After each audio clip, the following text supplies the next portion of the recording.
नमस्कार मंडळी, मी प्रमिला पाटील कोल्हापुरी किचनमध्ये अगदी मनापासून स्वागत करते आहे. मंडळी, आज मी तुमच्यासाठी एक साधी सोपी रेसिपी अशी घेऊन आलेली आहे, ती म्हणजे वाळवणीचा प्रकार. तर मंडळी, तुम्ही यापूर्वी पाहिलंच असेल अद्रकपासून सुंठ बनवलेली मी, त्या व्हिडिओला तुम्ही छानपैकी असा प्रतिसाद दिला आहे. आणि तसाच एक व्हिडिओ मी आज तुम्हाला एक घेऊन आलेले आहे, तो म्हणजे आवळ्याचा किस. तर आपण आवळ्याचा किस करणार आहोत. तर त्यापूर्वी मी तुम्हाला साहित्य दाखवते. एकदम कमी साहित्य आहे. हे आवळे घेतले आहेत, हे अर्धा किलो आवळे आहेत आणि अगदी मोठ्या साईजचे आवळे घेतले ते बघा. असे छानपैकी आवळे घ्यायचे. तुम्ही विलायती आवळे देखील घेऊ शकता. हे मीठ घेतलं आहे मी आणि हे 2 लिंबूचा रस घेतलेला आहे. तर एवढंच साहित्यच आहे आपल्याला आवळ्याचे किस बनवण्यासाठी लागणार आहे. तर या आवळ्याचे ना भरपूर सारे औषधी उपयोग आहेत, ते तुम्हाला मी मध्ये मध्ये सांगतच राहीन. तर आता आपण रेसिपीला सुरुवात करूया. तर आता मी आवळ्याचं किसायला सुरुवात करते. आणि हे आवळे बघा किती छान असे मोठे आहेत एकदम. आणि हे आवळे कसे आता हिवाळ्यातच येतात आणि एरवी आपले हिवाळ्याचे 4 महिने असतात, पण पुढचे 8 महिने आपल्याला जर आवळ्याची आठवण आली ना, तर त्यासाठी काय असतं, तर असा हा किस करून ठेवला ना तर आपल्या वर्षभर त्याचा उपयोग होतो. आता मी दाखवते तुम्हाला कसं किसायचा आवळा.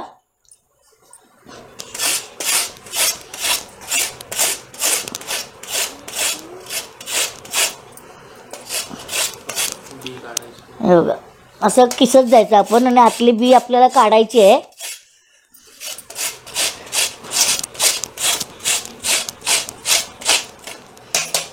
हे बघा, असा हा आवळ्याचा किस असतो. अजून तुम्हाला मी 1-2 आवळे दाखवते. आवळा असं छान फिरवत राहायचा.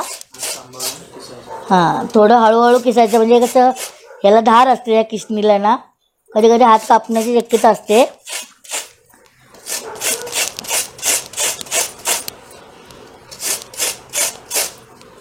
आणि ही मोठी किसणी घेतली आहे, मोठ्या दाताची आहे, त्यामुळे असं आपल्याला भरपूर असा मोठा किस पडणार आहे, म्हणजे वाळवल्यावर तो छान दिसतो एकदम. तर म्हणजे आवळ्याचे आहे ना भरपूर सारे औषधी गुणधर्म आहेत. ते म्हणजे कसे माहिती आहेत का, आता आवळ्यामध्ये सी विटॅमिन्स असतं मुळात म्हणजे, आणि आयर्न देखील असतं. आणि आवळ्यामुळे काय होतं, आवळा हा पित्तनाशक असतो, वातनाशक असतो. केसाच्या वाढीसाठी तर एकदम भरपूर सारा उपयुक्तच असतो असा आवळा. आणि आवळ्याचं कसं असतं, आवळ्याचं तुम्ही आवळा सुपारी करून खाऊ शकता, आवळ्याची कँडी बनवतात, आवळ्याचं लोणचं बनवतात, म्हणजे असे भरपूर सारे. आणि कोणत्याही प्रकारे आपल्याला आवळा पोटात जायलाच पाहिजे, एवढा हा गुणकारी औषधी म्हणजे हा आवळा आहे. पचनासाठी देखील हा चांगला उपयोगी आहे. किंवा आपली त्वचा अशी रखरखीत झाली ना थंडीच्या दिवसात म्हणा, किंवा अशी जी खरखरीत असते ती एकदम स्मूथ होते आवळ्यामुळे. किंवा आवळ्यामुळे आपले केस काळेभोर होतात, लांब होतात, आणि पचनासाठी ते एकदमच फार उपयोगी असतो. तर आपल्याला पोटात आवळा जायला पाहिजे, त्यामुळे भरपूर सारे आजार आपले कमी होतात. आणि त्यासाठीच मी हा किस करून ठेवते. तर कसं वर्षभर आपण हा आवळा आहे ना, मुखवासासाठी देखील आपण हा आवळा खाऊ शकतो. तर त्यासाठीच मी हा आवळा असा आम्ही करून साठवून ठेवतो.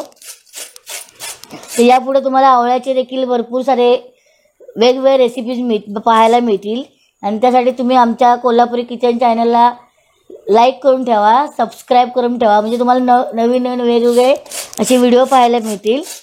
तर आता मी हे सगळे यातनं आवळे किसून घेणार आहे आणि मग तुम्हाला दाखवते.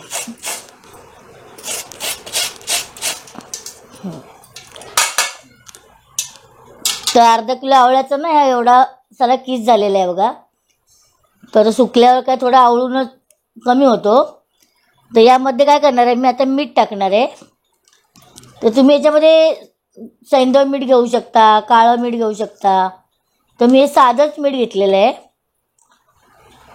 आपलं जे जेवणाला वापरतो ना ते नॉर्मल मीठच घेतलं आहे. 2 चमचे फुल मोठे चमचे, म्हणजे हे बघा हे टीस्पून आहेत, पण मोठ्या साईजचे आहेत, तेवढे भरून मी मीठ टाकणार आहे.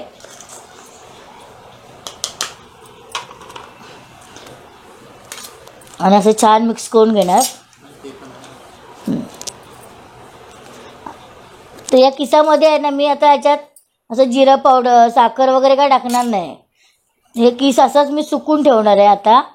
तर आता हे मी असं मीठ लावून ठेवलं आणि हा किस काळा पडू नये ना म्हणून ह्याच्यामध्ये मी 2 चमचे लिंबाचा रस टाकणार आहे. म्हणजे 2 लिंबाचा रस घेतला पण आपल्याला एवढं नाही लागणार आहे. मी हे बघा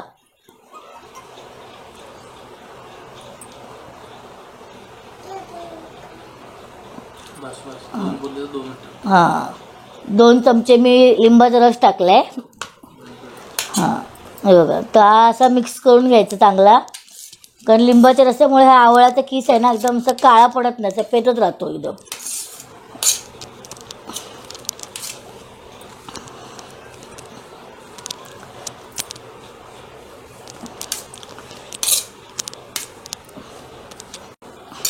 ते बघा या बिया देखील आहेत ना मी ह्याच्यातच टाकून घेते, म्हणजे ह्या ज्या वाळल्या ना का आपल्याला असं चोकून खाता येतात, म्हणून थोडं थोडं ह्याला मी असं याचं मासा नाही ठेवून दिलं, असं छान लागतं एकदम तोंडात सगळंच राहिलं का.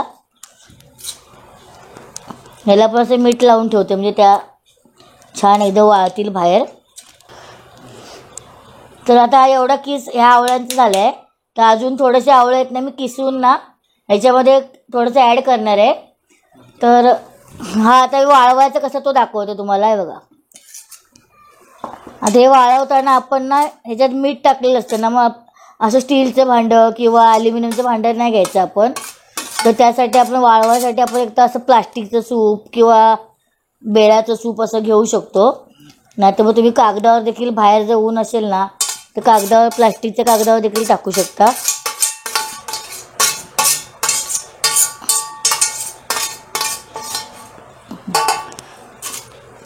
ते छान असं पातळ पातळ करून ना वाळत ठेवायचं.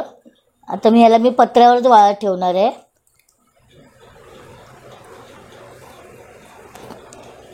हे बघा तर अशा पद्धतीने आपण ना वाळत घालायचं आहे. आणि ह्याला कारण आवळ्याला ना भरपूर सारं पाणी असतं आहे बघा. आता तुम्ही पिळायला गेलात ना तर हे भरपूर पाणी असतं, पण हे पाणी ह्याच्यातच मुरवायचं, तेव्हा त्या आवळ्याच्या किसाला छान चव येते एकदम. तर असा हा किस आहे ना तयार झाला आहे. आता मी ह्याला प्रमोदला पत्र्यावर नेऊन वाळत ठेवायला सांगते.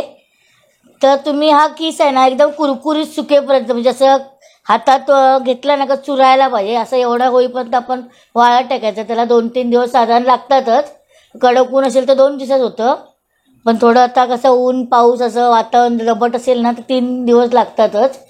तर आता मी हे वाळत टाकायला ठेवते आणि पुढे वाळून झाल्यावर तुम्हाला दाखवते. तर मित्रांनो आता आहे ना मी हा जो किस आहे तो वर पत्र्यावरती वाळत न्यायला ठेवून जातोय, वाळवत न्यायला घेऊन जातोय.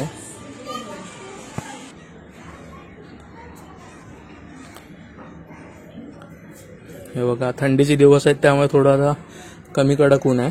थोड्या वेळाने इथे परत ऊन येईल, दुपारची वेळ आहे. समोरच्या पत्र्यावर मी आता हे वाळत ठेवतोय.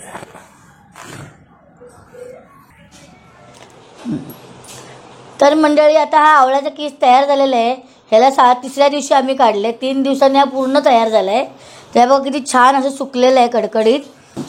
तर बघा छान असं सुकलं एकदम आणि काळा देखील पडलेला नाही, एकदम सेम जवल्यासारखं दिसतोय. आणि हे बघा असं मोठं मोठं आहे. आणि हे बघा मी तुम्हाला जवळून दाखवते कसा पांढरा शुभ्र आहे एवढा. हे बघा असा आवळ्याचा किस आहे ना हा मी तयार करून घेतला. आणि ह्या ज्या बिया होत्या ना किसून झालेल्या ह्या देखील मी अशा म्हणजे वाळून घेतल्या, त्यामुळे हे कसे चोखून खायला छान लागतात एकदम. तर असा हा आवळ्याचा किस आहे ना हा वर्षभर टिकतो. जर तुम्ही हवाबंद डब्यात ठेवल्या ना एकदम पॅक बंद तर याला वर्षभर काहीच होत नाही. आणि तुम्ही जेव्हा असं अपचन होतं किंवा आपल्याला अजीर्ण झाल्यासारखं वाटतं, पित्त झाल्यासारखं वाटतं, तेव्हा तुम्ही असं एक चमचाभर असं हातात घेऊन थोडं थोडं थोडं थोडं खाल्लं ना असंच तरी पण छान लागतो एकदम. आणि तुम्हाला जर आवळ्याची चटणीची खूप तलब आली असेल किंवा आवळ्याची चटणी जेव्हा आपल्याला खावीशी वाटते ना त्या टायमाला तुम्ही खोबरं, लसूण, मिरची आणि साधारण 2-3 चमचाचा आवळ्याचा किस टाकून तुम्ही चटणी बनवू शकता. तर अशा पद्धतीने तुम्ही हा आवळ्याचा किस आहे ना तर नक्की बघा. हे बघा मी आता छान असं तुम्हाला थोडंसं खाऊन पण दाखवते. आवळा कसा चवदार असतो, तोंडात एकदम बघा मस्त सुकला पण आहे आणि एकदम मीठ छान लागले. तर हा असा एक वाळवणीचा प्रकार आहे. तो पित्तनाशक आवळ्याचा किस हा याची रेसिपी तुम्हाला कशी वाटली ती तुम्ही कमेंट करून सांगा आणि या पद्धतीने तुम्ही नक्की करून पहा. व्हिडिओ आवडल्यास लाईक करा, शेअर करा, सबस्क्राईब करा, शेजारचे बेल आयकॉन देखील दाबा. धन्यवाद. तर आता हे मी डब्यामध्ये भरून घेते. छान असे गावामध्ये डबे अशा डब्यामध्ये जर तुम्ही भरलात ना तर वर्षभर छान असं टिकतो हा किस. फार सुंदर लागतो एकदम. बघा दिसायला कसा दिसतोय ते तुम्ही कमेंट करून सांगा.